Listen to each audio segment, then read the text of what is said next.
Hello and welcome to another episode of the Fantasy Football Fellas. I am Cameron and I will be hosting tonight along with my pal, my esteemed colleague, Mr. Tyler Plath. Tyler, how are you doing tonight? My man, my dude, my guy. It is good to see you in the host seat for a change. We're trying it out. We didn't explicitly talk about us hosting, but I kind of just took it from you because I just seized the moment, you know. Hey, you know what? You saw the opportunity and you said, you know what? I'm a team player. I'll take one for the team. Yeah, I'm the backup quarterback. Like I was just like ready to go, you know. Quarterback's like at a massage right now, not getting the reps in, so I just took charge for a little bit. Gotta warm up the shoulder a little bit. Yep. No, did you get hail this afternoon? I did. I drove through hail this afternoon, so that was a lot of fun. Yeah. It was really brief by us. It was like a 5-minute thing, but it came down quick and it came down hard. It came out, for the listeners, right? Because you're going to hear this the day after, so it's going to be like, wait, what? Yesterday afternoon, there was some hail, and it really kind of came out of nowhere, right? Yeah. Like, I remember sitting in my living room in the afternoon, and all of a sudden, like, the room just got dark for mid-afternoon, and you're like, something's going to happen here. And sure enough, you hear thud, thud, thud, and you're like, oh, we're getting some hail now. Yes, sir. So... but good to see that you're doing well. You made it home safely after driving through it. I'm alive. That's all I can ask for. Gosh, people are going to really start thinking we're like a weather channel. Like, you know, they're first-time listeners. They've tried to listen to 3 pods in a row, and they've talked about weather nonstop. They're going to be like, what the heck is this? Well, I mean, it's what you get for listening to 3 Minnesotans who have spent 4 months in just pure cold and snow, that this is just how things happen. Well, and also, I mean, it's been crazy weather Wednesdays and Thursdays. Like, we record on Thursdays. It's not our fault. That's just the way the weather goes, you know? So that's what we're in. All right, so I'm glad you're doing good. We'll jump right in. Also, got to address the elephant in the room. Mr. Lucas Wenzel has left. He has moved to Asia. He will be gone for... I'm just kidding. Lucas is just out for the week. He is doing a camp with InterVarsity, who he works for this week. So he is out. I think he might be back next week. I don't remember his schedule, if he's back next week or out another week. Nevertheless, he will be back in 2 weeks for sure. Maybe next week. We'll hope for the best. Jumping into news and notes. I'm not even going to try to mess with the transitions. I have no idea how Lucas does it. Yep, there you go. Ty's got him. That's the best we can do. Every time the transition comes, I'm just going to point to Ty, and he's going to go, whoosh. Perfect. I've been practicing all week. I've been standing in front of a mirror. I've been like, okay, breathe in. And now, transition. Every time you're on a work call and this next person turns to work. I've timed it perfectly now. And now to you, Brad. All right. So the first piece of news is probably the biggest trade of the offseason. Mr. Bryan Edwards is going to the Atlanta Falcons. I don't even know what he got traded for. I think it was like a 6th-round pick. Or something like that. It was like a conditional 6th and a 7th or something like that. Yeah, so not a lot, but he does have a chance to play a role in this offense with their lack of wide receivers. Ty, any fantasy relevance from Bryan Edwards this year? Probably not. I mean, we're talking about the Falcons offense. Yes. And it's really going to be the Kyle Pitts and Drake London show, maybe mix in a little bit of Cordero Patterson in there. But if like one or both of those guys go down, then maybe contemplate it, just because he is one on the bigger receiver side, just like Atlanta likes. But for the meantime, keep him out in free agency. Do not add him to your roster. It's right where he belongs. Couldn't have said it better myself. We'll move right in. Signing on the same day, a much more relevant signing. Jarvis Landry goes back to Louisiana, where he went to college at LSU, to join the New Orleans Saints as their wide receiver. Most likely they're wide receiver 3, but there have been certain reports that Mike Thomas isn't quite all the way back yet. So he could see a little bit of a bigger role, but either way, he figures to have some sort of role in this offense. So I'll ask you the same question about Jarvis Landry. What are you feeling about fantasy relevance for Jarvis Landry? I think he's definitely worth stashing on your roster at this point, even if he's a wide receiver 3. And who knows how that's all really going to play out, right? Just because of Michael Thomas's health and how much the coaching staff will want to get Chris Olave going right away and stuff. But I feel like it bodes well for Jarvis Landry the more that we're uncertain about Michael Thomas. Yep. And there's a chance that he could be one of those like sell high late round wide receivers that you find in the draft. And that like couple weeks in, you're like, all right, I'm going to sell high and try to find a nice little like running back 3, even a running back 2 or something like that. So yeah, for sure. The next 2 things I'm just going to fly through: Melvin Ingram to the Dolphins, and Geronimo Allison joins Bryan Edwards on the Falcons. So if you thought Bryan Edwards had no fantasy relevance, neither does Geronimo Allison.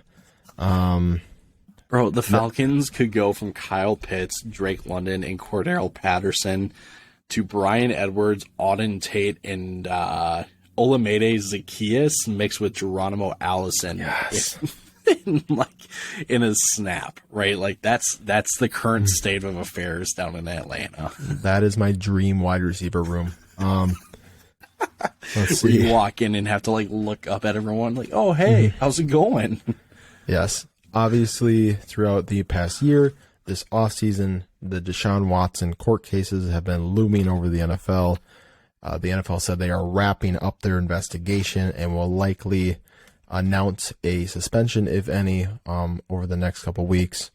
Gotta imagine it's somewhere in the ballpark of 3 to up to 8 games, probably fitting more in that 4 to 6 range.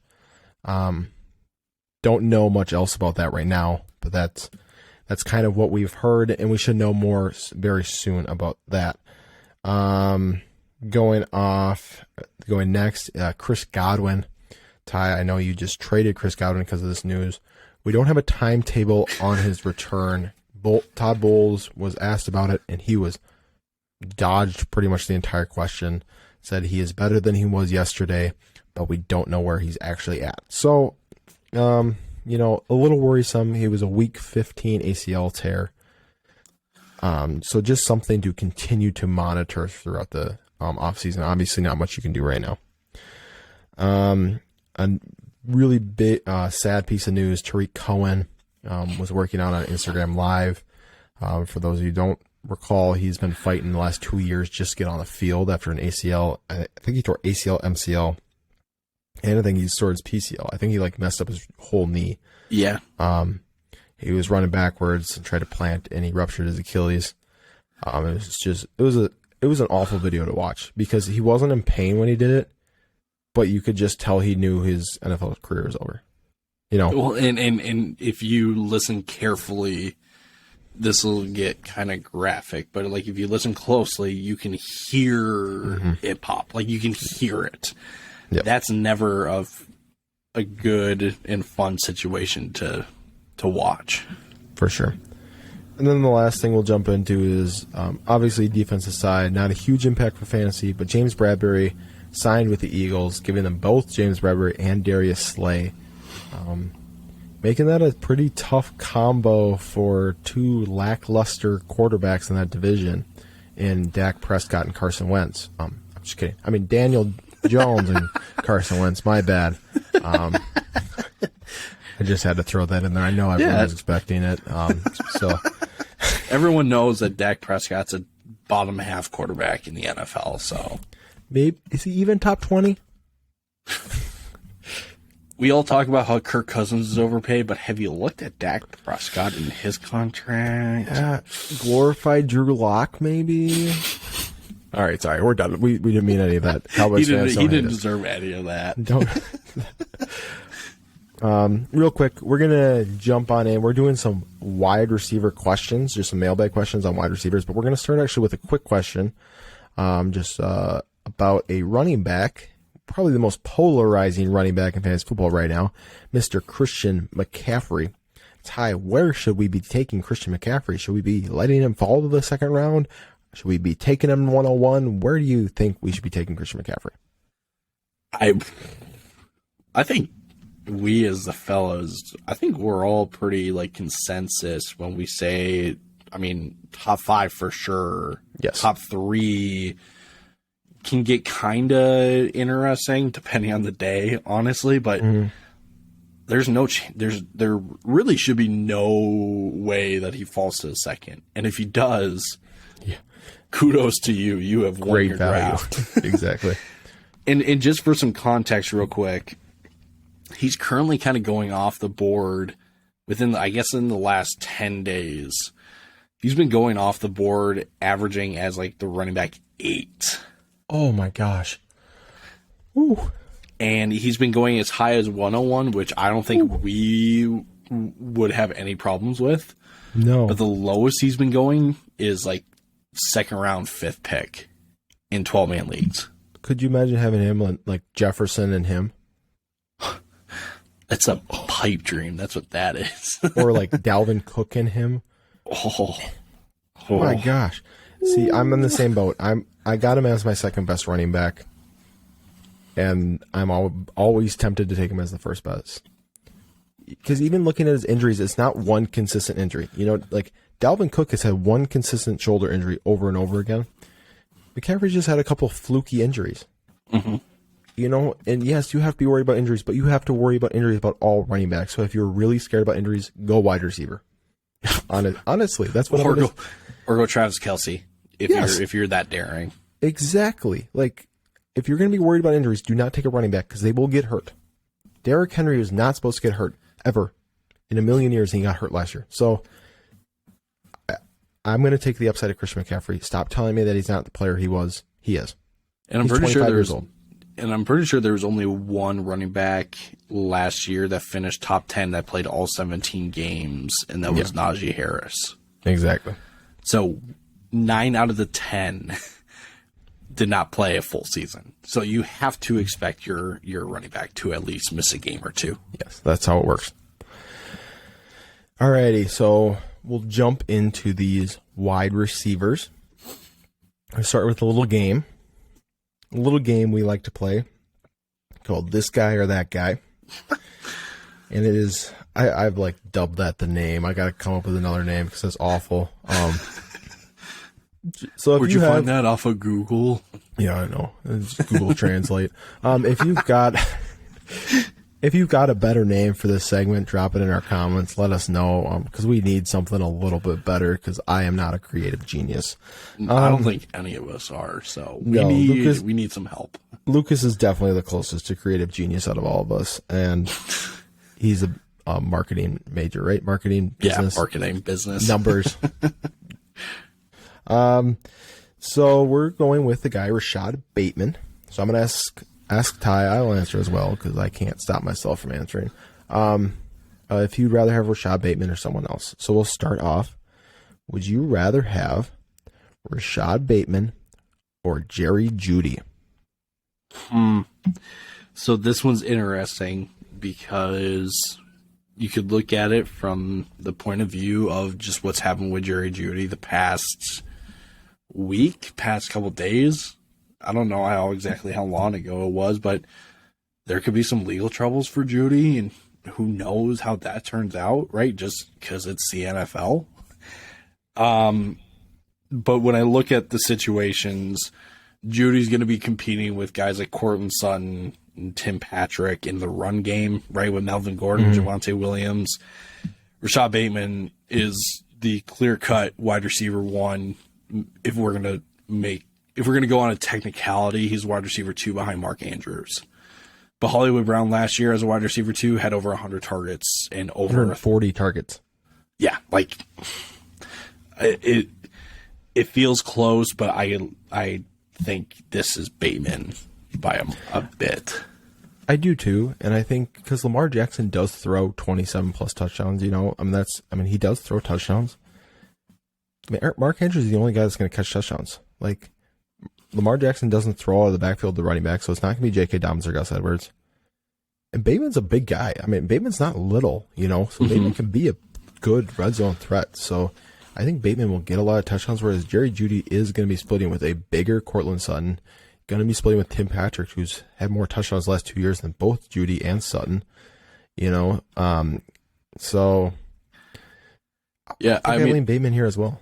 I think the simplest way to put it is that I think you and I both agree that Bateman probably has a higher floor compared to Jeudy. Mm-hmm. The ceiling is where it gets debatable, right? Just because Jeudy is one of the more dynamic route runners, especially on that Denver roster. But I think when you look at the floors, you're like, Bateman is considerably got the higher floor than Jeudy this year.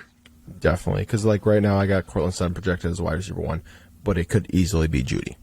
Mm-hmm. Next guy on our list, Garrett Wilson or Rashod Bateman. Yeah, I'm gonna go Bateman again, and this was the thought that I had when we were talking about Jarvis Landry and Chris Olave came into the discussion. But doesn't it feel like there are some teams that do kind of like gently ease rookie wide receivers into an offense? And I feel like we could see that in New Orleans with Olave. We can see that with the Jets with Garrett Wilson. And you can argue as much as you want about the talent that those guys have. But at the end of the day, the coaches are going to do what they think is going to be best for the player. Mm-hmm. And so taking that into consideration, I still lean Bateman. And I lean towards Bateman probably a little bit more than I did between him and Jeudy. I would agree. I'm on your same page with Garrett Wilson. They don't need to throw him in right away and have him, have 150 targets. They have Elijah Moore, Corey Davis. You can even say Braxton Berrios. They brought in a couple new tight ends. They got Breece Hall, Michael Carter. So he doesn't have to be a 150 target guy. And I don't think he can be in this offense the way it's going to be set up right now. Whereas I could see Bateman getting 140, 150 targets. I mean, if Hollywood Brown could do it last year with Bateman on that same team, no matter what free agent they bring in, and Bateman didn't have an off season last year, so it was hard to judge because he was out and he was off for the first 4 weeks. So that was kind of hard to judge. Next guy I want to bring up to you, Amon-Ra St. Brown, who we'll talk about in a little bit, or Rashod Bateman. Oh, man. I'm probably going to go Bateman again, just when I look at the current lineup and projected starters for the Lions. It's tough, and I mean St. Brown had a heck of a season last year, right? And there really is not much turnover in that offense. But adding a guy like DJ Chark and really, they're getting Jamal Williams back, who for whatever reason, I don't know if it was injuries or whatnot, but like he was kind of not present towards the end of the season. But when he did play, like the Lions really actually like to split carries between him and Swift. And then you've also got guys like Josh Reynolds, who has some rapport with Jared Goff. TJ Hawkinson is still there. St. Brown can find a way to become the true number one guy in this offense this year. But I think it's the same scenario that we've talked about. Bateman's just got a higher floor compared to St. Brown. Yeah. And that's kind of the way I look at it too. I think volume, if St. Brown truly breaks out this year, becomes the number one of this offense, will be similar between Bateman and St. Brown. The Ravens are going to score a lot more touchdowns than the Detroit Lions. That's how it's going to be. And so I trust Bateman to have more touchdowns. And having Chark, and especially when Jamison Williams comes back, Amon-Ra St. Brown is not going to have a ton of big plays down the field. Bateman has that opportunity because he's that big guy on the outside. Amon-Ra might get more catches or more receptions, but he's not going to have those big, explosive, where you go 40 yards and touchdown and you get 11 fantasy points on one play. So I lean that way as well. These next two is where I think it really gets tough. Actually, this next one might not be quite as tough, but the last one is. Next one is Mike Williams, who is actually going later than all the guys that we just listed, and I think is a much better fantasy player than all the guys we just talked about. But Mike Williams or Rashod Bateman, Ty, who you got? Yeah, I think this one goes Mike Williams. I think, I don't know what exactly it is that people are out on Mike Williams, right? Like, for whatever reason, he's kind of sliding again from where he finished last year. And I think the only thing I have to say is that, like, both Mike Williams and Keenan Allen did well in fantasy. So don't, like, you don't have to look at the offense and go, oh, Keenan Allen's still there. And that was just a fluke year by Mike Williams. I mean, it happens every year in fantasy, right? Like I said, what was it? Last year, before last year, I said DJ Moore's season leading up to last year was a fluke season. Turned out it wasn't. And he finished wide receiver 18, right? Yeah. So this is a lesson of don't write it off as a fluke. Take it as actually this is a piece of the puzzle that says, no, the Chargers actually want to utilize Mike Williams more. So I'm going Mike Williams here. Yeah, and I would agree. I think that Mike Williams is the wide receiver 2 in an offense who had like the 4th most pass attempts last season. And if anything is going to throw the ball more this year with Russell Wilson and Devontae Adams in their division now. Yep. They also paid him for 3 years, and they gave him $60 million. They also did not bring in another wide receiver. So if Justin Herbert's going to throw the ball close to 600 times, and it's only Keenan Allen and Austin Eckler, Mike Williams is for sure going to hit the 129 target mark that he hit last year. He's averaging 15 yards a catch on his career, and I'd bet at 6'4" with Justin Herbert, he catches at least a touchdown every other game.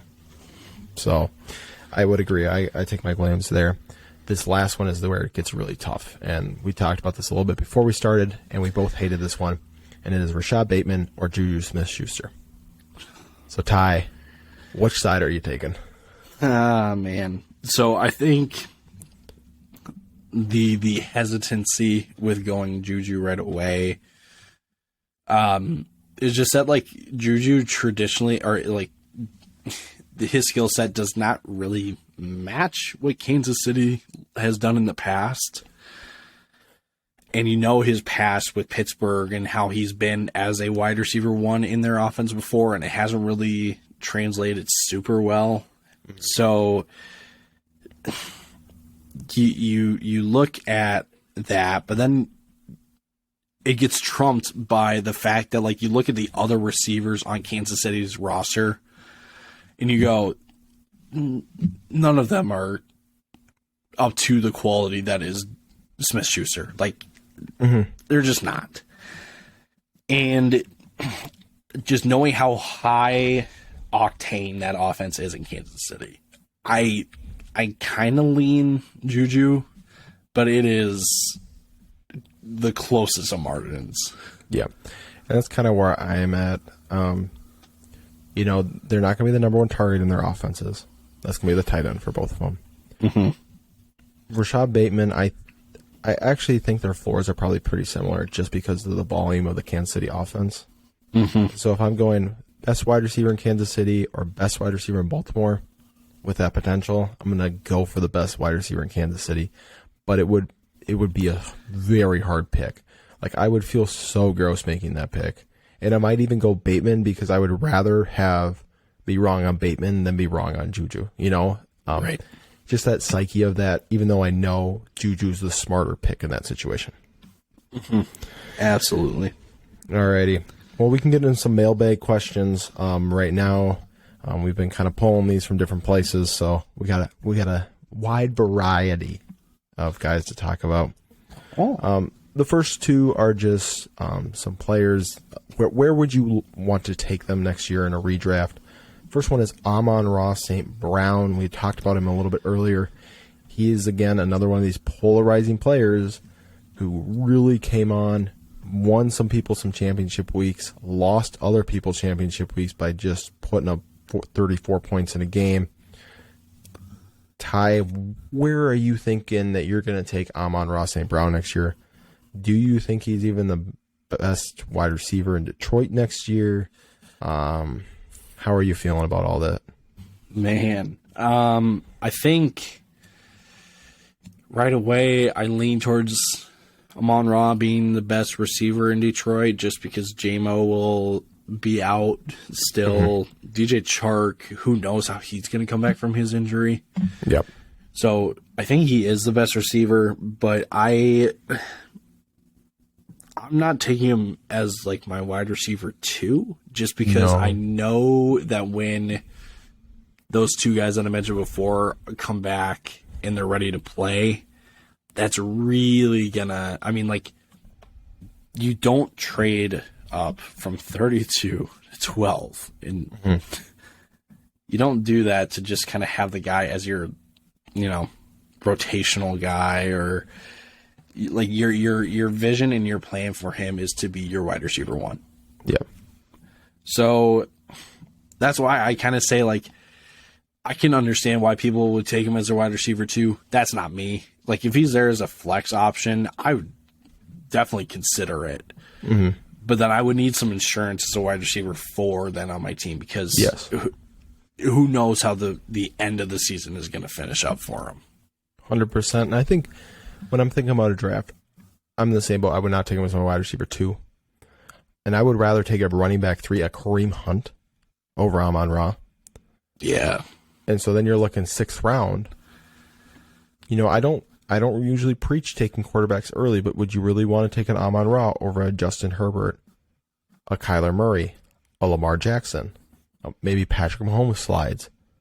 That would be a really tough justification to make for a guy that you're kind of like, yeah, he could be really good, but there's no way he is top 15 this year. Just with having all those weapons back, unless they're all hurt. So I would agree with you looking at that flex territory, and even then it's hard to take him there as your wide receiver 3 with the amount of talent that is at the wide receiver position this year. Bingo. I think I saw a tweet that said it best. There is 4 wide receiver 1s this year, and there is 35 wide receiver 2s.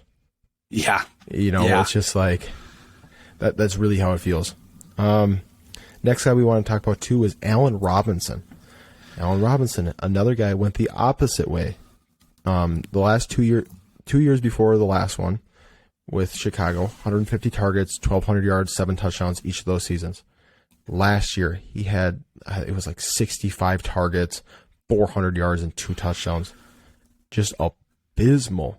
But then he goes out, signs with the reigning champions, Los Angeles Rams, for pretty decent money. It was like 3 years, $39 million. 45 million, so $15 million a year to play as their wide receiver 2. Ty, where are you taking it? Would you take Allen Robinson in the 4th round again this year? No, I would not. Because that would be about an early wide receiver 2 is what we're saying right there. Yeah. Maybe the best way to put it is comparing Amon-Ra St. Brown and Allen Robinson. And the rounds can get a little misconstrued just because of quarterbacks and tight ends and whatnot. So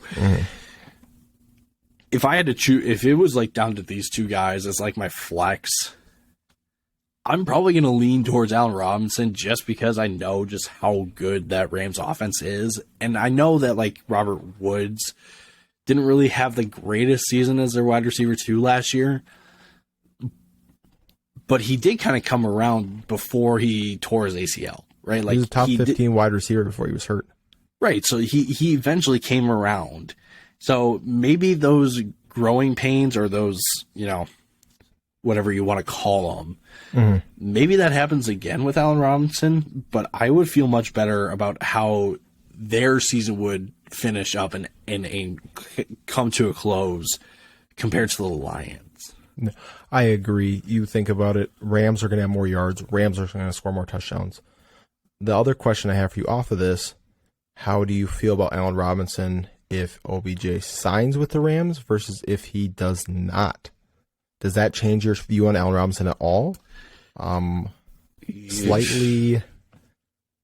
I guess then it depends on just the timeline on Odell's injury, right? Because if he's going to, I mean, my assumption, right, with him tearing his ACL in the Super Bowl, he's going to miss the entire regular season. And I know that there's, whatever the advanced sciences of the world that can get him back quicker than before. But if I'm the Rams and I sign Odell, I'm not rushing him back because I know that I've got Cooper Kupp and Van Jefferson and Allen Robinson. So I'm not rushing him back at all. Yeah. So if Odell's missing the regular season, then it doesn't really shake me off of Allen Robinson. But like, let's say, Odell's injury, like, he could come back like week 6. Then I really get worried. And then I'm like, okay, now I'm really screwed to the point where like I would consider a running back or going quarterback instead of either one of those guys. I would agree. I haven't thought about it like that, but that's a great point. And it kind of makes me think of Tampa Bay with Leonard Fournette 2 years ago, where he was like frustrated throughout the season, but then he gets to the playoffs and he's got fresh legs. The Rams, they got a tough division. But if we're being honest, I don't feel like they have that crazy competition in the NFC this year. Obviously, they got to play hard. But they don't need Odell to push them over the edge throughout the regular season. So why not save him as long as you possibly can, have him fully fresh, and then you got 4 great weapons to catch the ball. So I would agree with that. And I agree with your placement on him. I think if it was him and Amon-Ra, I'm leading Allen Robinson as my wide receiver 3, 5th or 6th round. 4th round feels a little steep as a wide receiver 2. Moving on to our next question. We got 2 sophomore wide receivers who both had a superstar. I guess if you want to put A.J. Brown in that superstar category, we treat A.J. Brown like a fantasy superstar, even though we haven't seen it in a full season, into their offense. And that is Elijah Moore, or no, what am I talking about? I was thinking Devontae Smith. We're not even talking about A.J. Brown. We're talking about Elijah Smith and Jalen Waddle. I am so sorry I butchered that entire thing. Cut it out. Cut it out. Lucas, that's all you. You can cut that out later for us. Thank you. Our creative genius, Lucas Wenzel. But Jalen Waddle and Elijah Moore. Elijah Moore did add Garrett Wilson. Who are you more excited for going into next year? Earlier in the summer, it was an obvious Jalen Waddle. It felt like at least, 100 receptions or whatever he had. Top 15 PPR player. But now with the Tyreek news, who are you more excited for?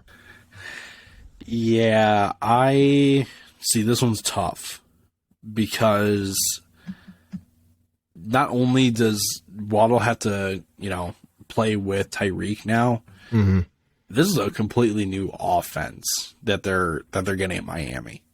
And I don't think it's too far-fetched to just assume it's going to be very Shanahan-like in Miami. And we've seen the past couple of years where the wide receiver 2 is really kind of a letdown for fantasy players. Like last year, Brandon Ayuk, it was known kind of in preseason that Ayuk was not, for whatever reason, was not Shanahan's best friend. We'll put it that way. But even before that, wide receiver 2s just don't really thrive in Shanahan offenses.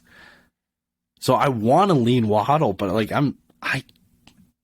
don't know if I can trust the Shanahan system. And just how much I hate Kyle Shanahan offenses in fantasy football. Yes, fantasy football, that's a good distinction. They're fun to watch as an NFL fan, but when it comes to fantasy football, they are impossible to predict. They're inconsistent as all get out. And the only kind of hope that I have for Waddle is that the run game that Miami has is part of my French, but piss poor. Chase Edmonds, Raheem Mostert, and then Sony Michel. Whoa, scary, right? So I guess I've talked myself into Elijah Moore, but I really don't like either one of these guys. Yeah, it's very tough. Because Like, we all remember that press conference where Mike McDaniel's like, they're like, who should you be taking advantage of, or who should we be keeping our eye on? He's like, Jalen Waddle. You know, like he's screaming it. So you got to think he still wants to use Waddle. But it's going to be interesting how they manufacture touches for both Waddle and Tyreek Hill when they're both so small, you know? Like, because it's not going to be any similar. Like, they're not going to be running up the middle or anything. So reverses and stuff. But you're only running reverses once or twice a game, you know? You're not running 10, 20 reverses a game. You're not I mean, maybe they're just a crazy screen team. I still think he's going to be pretty decent. But I do lean Elijah Moore barely. I mean, like, if I'm picking them back, like they'd be back to back. Yeah. I'm just leading Elijah Moore. And that's because I think he leads his team in targets this year. Yeah. I think he just edges out Garrett Wilson. I think the Jets get bigger or better and they score more touchdowns. Which I'm not saying Miami won't score touchdowns, but I think that in the red zone, Elijah Moore is going to have more of an opportunity for touchdowns than I think Jalen Waddle will. Because if you look at a Shanahan offense as well, they're going to try and run the ball in if they're inside the 10. Mm-hmm. I mean, that's what they're going to do. They're going to figure out a way to run the ball in. So I'm going to kind of lean that way, which I guess, what's his face? Saleh is on a Shanahan tree too, but he was the defensive guy, so which they'll probably try to run. Well, that's a good point though, because the play caller for the Jets is none other than Mike LaFleur. Oh, that's who was right. also with the Niners. So you're really Niners all over the place. This is like the worst question to ask, honestly. I know. But I think you know what Elijah Moore's role is going to be this year. Even yes, they added Garrett Wilson, but you know what Elijah Moore's role is going to be. Yeah. You don't know what Waddle's role is going to be, especially with Tyreek in the building now. Yeah. Yeah, I feel like every head coach right now is either a Shanahan tree, McVay tree, or Belichick tree, and I know there's a lot of overlap in all of those. Or an Andy Reid tree. Or Andy Reid, or they're Mike Tomlin, and they just do their thing. There was a trade that went down in our fantasy league. Sorry for the interruption, folks. we always have to check, because if it's not if me and Ty aren't involved, then we know something crazy has happened. Because the only trade that happens is me and Ty. Which is just the facts. Just the facts. This was a different league. This was the league. Oh, we're in the middle of a startup, so it's just pick swaps. No one cares. Sorry, we let all that up like it was me some crazy trade. Ty, you just made a trade today, giving up a first next year, and James Robinson, which I don't hate. You know, James Robinson's tough to predict. You know, Achilles injury is scary. So, do you want to play that? You know, does he ever even come back? For DJ Moore, and I'll let you talk a little bit more. This wasn't on our script, but this made me think of it. I love DJ Moore's talent, but quarterback situation scares me. How do you feel about DJ Moore moving forward? I think the short answer is that I'm really hoping that Matt Corral sees the field soon, because I like Matt Corral more than Sam Darnold, and that says a lot if the NFL teams saw him as a third round guy instead of a second round guy that like the majority of us all said. Yeah. But I mean, DJ Moore only had 4 or 5 games last year where he didn't have double digit targets. Yeah, he had 160 targets last year. Right. The only issue is that they did not really turn into receptions. And I'm kind of hoping that bringing in Ben McAdoo kind of changes things a little bit, and kind of like, what do I know? But like, you just need something different. Right. And I guess the other reason why is because I don't have a wide receiver one on my roster, right? So I'm just traded Godwin. Right. I just traded Godwin, and I've got guys that can probably produce, right? Because I've got Thielen and Jerry Jeudy now. I picked up Russell Gage as well. And then I've got guys like Garrett Wilson on the bench, Michael Gallup. When he comes back healthy, he's going to be able to do something. But I lack that wide receiver one, and that target hog. Right. Like, would I feel better about a better wide receiver one? Absolutely. But for a guy that got 160 some targets last year, I'm willing to take the risk, and I know that it'll get better if Matt Corral is under center. Definitely. Couldn't agree more. All right, this is just a fun one. We've been asked this a ton of times, so we'll just take a quick answer on this one. Who is your wide receiver 1 this season? My wide receiver 1, my wido recibo numero uno this upcoming year, it's a homer pick. It's Justin Jefferson. It's hard not to be. I mean, like, he was what, wide receiver 4 last year? Yeah, 4 or 3. Top 5 guy. And now he's getting an offensive-minded coach that has pretty much promised, we will get you the football. Mm-hmm.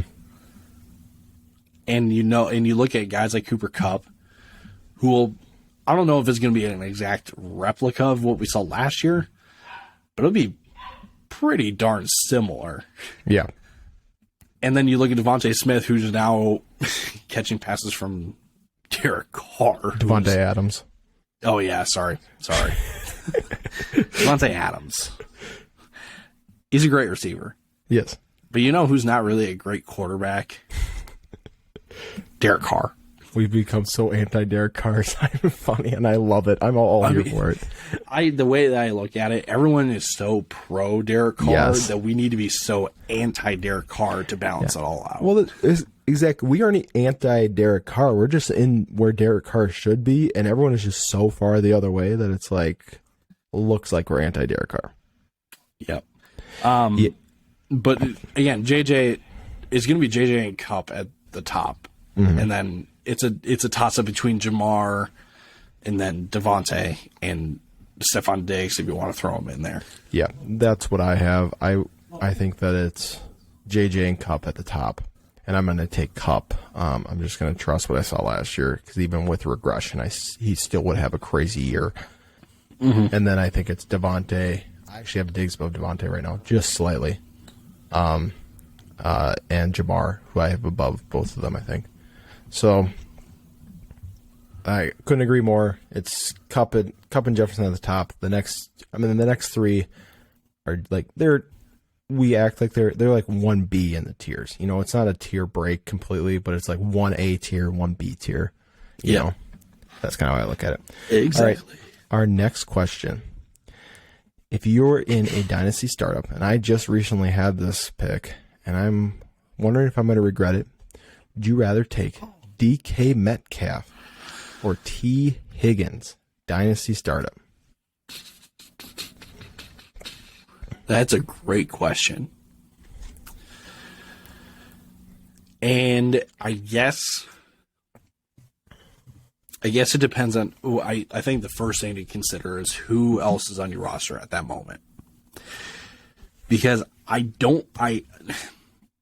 think it's safe to say that T. Higgins has a floor on DK Metcalf this year. 100%.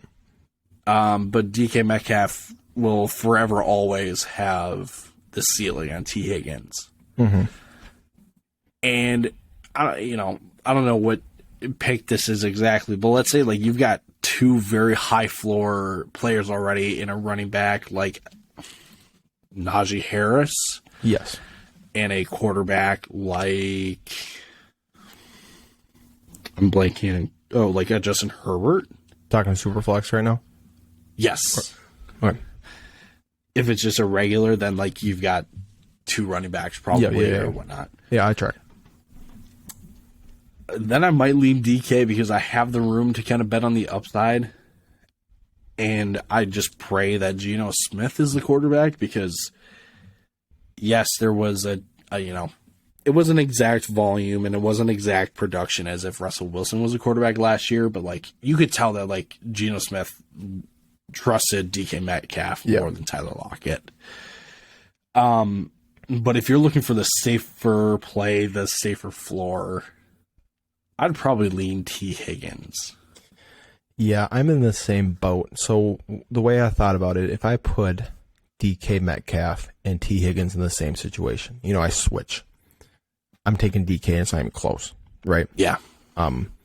But do I think DK is going to get to a T. Higgins type situation in the next 3 years? That becomes a little tougher. I don't know. Not this year. He's not gonna. Next year, even if they take a Bryce Young, it's probably going to take another year after it. Now, we both agree DK Metcalf is capable of double-digit touchdowns pretty easily. He can hit those big plays down the field, but he needs someone to throw him the ball. And so it is a little scary. I took DK. I think I kind of regret it a little bit and wish I would have gone T. Higgins, because I do think that T. Higgins can be more of a 1B in that offense than a wide receiver 2 with Jamar Chase.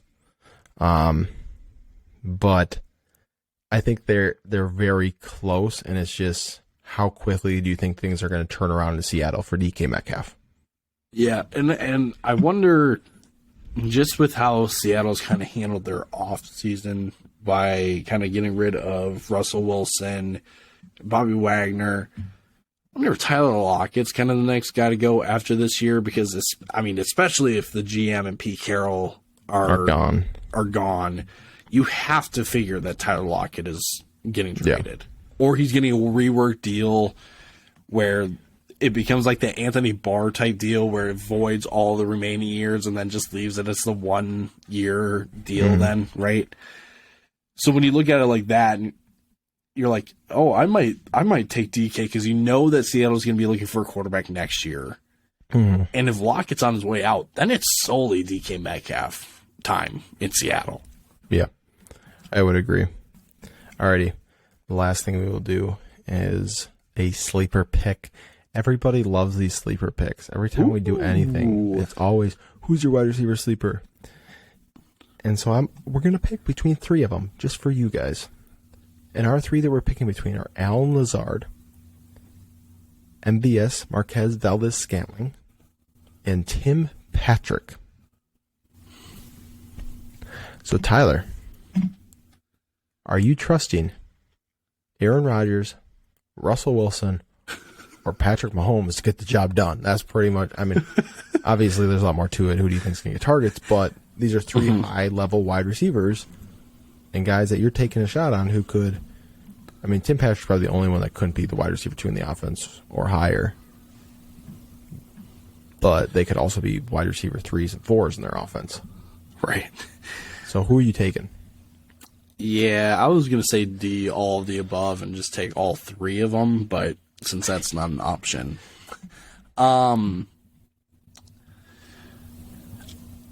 Let's do this. I'll rank them from not necessarily most likely, but like the one I would consider the most to the one I least consider. So starting at the bottom, I will put MVS. And it may sound counterintuitive because of what we've talked about the higher octane offenses and trusting those more.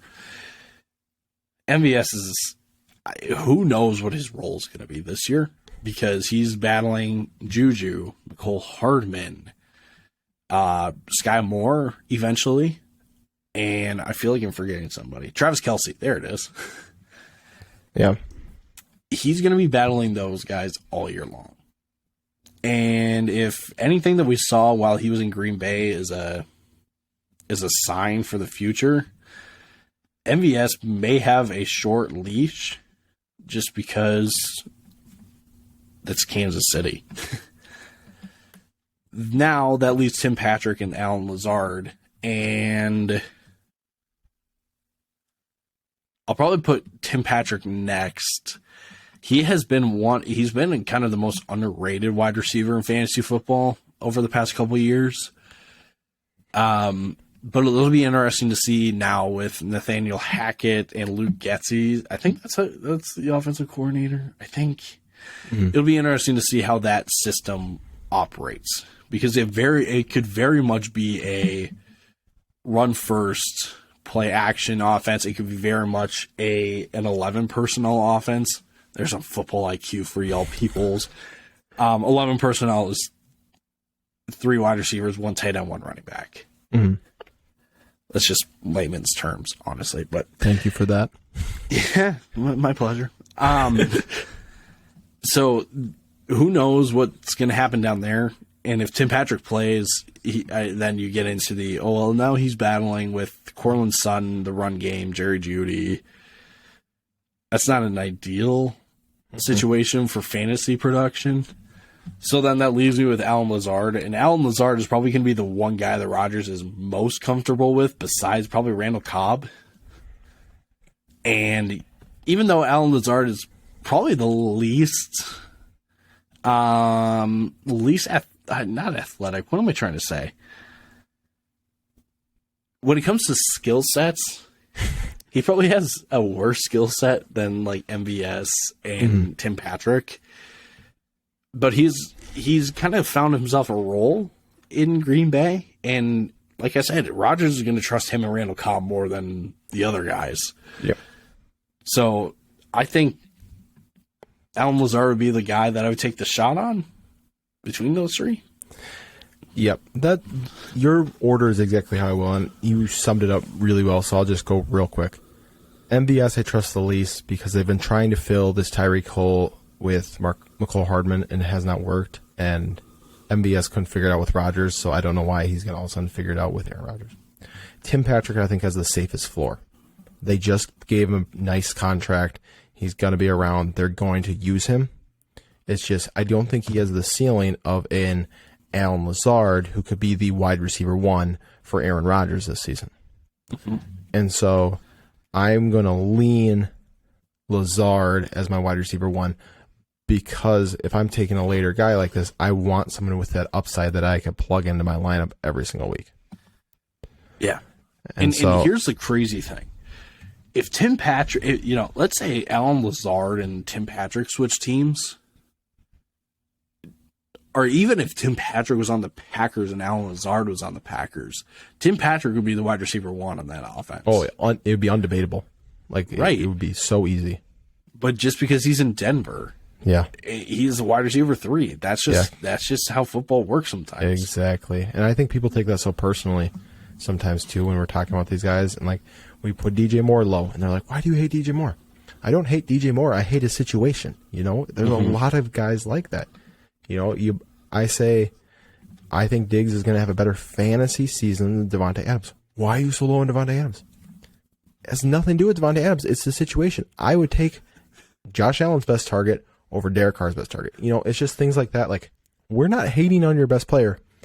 We're probably more likely hating on their situation. Oh, how do you hate Devontae Adams, bro? He's your what? How do you hate him as your wide receiver 5? How do you? Yeah, I know. How do you hate him? How can I put him down that low? Like give me a freaking break. All right, we'll close it out with that. Obviously, thank you again for tuning in.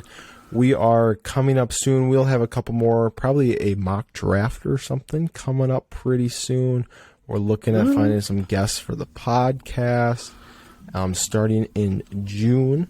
We will be, June 15th is what we're shooting for. Might be July 1st. We're figuring it out as the fellas because we're trying to give you a draft kit. Yeah. That you can use, something tangible. Whether you want to use it for your drafts or you just think that we say a lot of wrong things and you want to have the receipts for it. Whichever you prefer, just give us your money. But keep the receipts, but just give us your money. That's all we ask. Exactly. I mean, we'll probably charge like $5-7, but if you want to give us a $1,500 donation, we'll take it. But that's something to look forward. We'll be starting divisional breakdown starting in June, going over each division, teams within that division, fantasy outlook, obviously mock drafts along the way, other things like that. So with that, make sure you follow us on all of our socials, the TikTok, the Twitter, the Instagram. Subscribe to the YouTube. Our views are starting to climb back up. I know they're not very high on YouTube compared to our TikTok, but we're moving slowly but surely. All right. With that, deuces. And we will see you next week. Adios, guys.